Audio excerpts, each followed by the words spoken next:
Hello and welcome to the Machinist News Network. I'm Deirdre Kaniewski. Right now, Congress is at work putting together an economic stimulus package. Trade experts say as part of that package, now is the time to start reforming the U.S. trade policy. With the election of President Barack Obama behind us, it's time to get down to work on American trade. Is that trade policy is just one piece of the overall policy. And unless trade policy is an integrated part of a coherent national economic strategy that includes an industrial policy, clean energy policy, investment, and that's obviously being discussed on the Hill right now, in infrastructure, in broadband, in a smart electrical grid, in education and training, but also tax and currency. All those things are part of our trade debate, and they need to be part of our trade debate because we're not going to actually close a $700 billion trade gap unless we can figure out how to produce things more profitably, more efficiently, more productively here in the United States. The numbers are staggering. According to trade officials, manufacturing has lost more than 4 million American jobs since 2000. Trade experts who gathered at the Economic Policy Institute in D.C. agree that a new trade policy needs to be a success for workers and not, as it is now, a benefit for multinational companies. American workers are here. We live on American soil. We can't outsource ourselves. We have to get a job. We have to earn a living on American soil. And we need trade policy, and we need our government to stand up for our interests. In my view, there's no wonder now that white people on Main Street who see the shuttered buildings, etc., think the trade agreements, they simply don't work.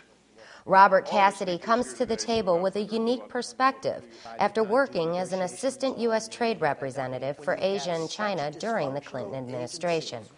He believes the U.S. government needs to be more assertive and more selfish, especially in dealing with China, to speak the truth to this country when it comes to currency manipulation and labor standards. The beneficiaries of the trade agreements with China fall into two groups, basically. Multinational companies who move their companies to China, and the financial institutions that finance those investments, that finance the trade flows, and try to finance the deficits.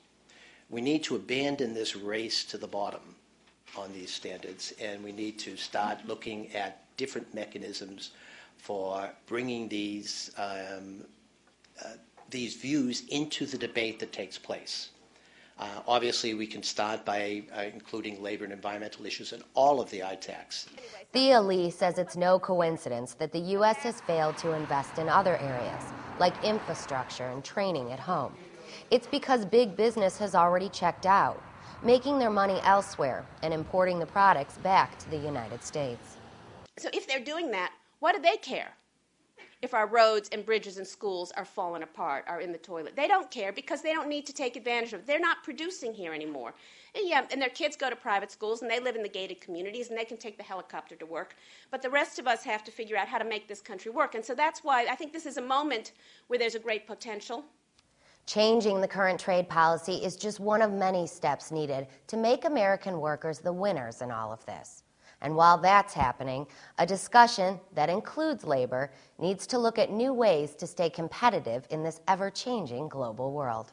For more Machinist news, you can log on to goiam.org.